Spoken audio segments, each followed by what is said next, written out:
how to add an icon to your Wix website. So here I'm just on the home page and I've clicked on edit site, which has taken me to the Wix website editor. If we want to add an icon, we will use the search bar here and we're simply going to search for favicon, and you will see this: tools and settings, add a favicon, give your site a professional look with a branded browser tab icon. If we click on open here, it will load up a new page with the settings from which we can actually choose an image here. So I'm just going to remove this image and it's going to look like this for you. We can click on this plus sign to upload an image, and from here we can upload media from our computer, or if we already have it added here, we can use one from our library or site files. So I'm just going to use this one as an example, and I'm going to choose the file here.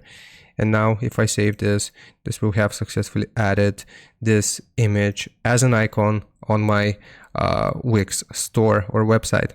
I hope this helps. Leave a like and sub, and I'll see you next time.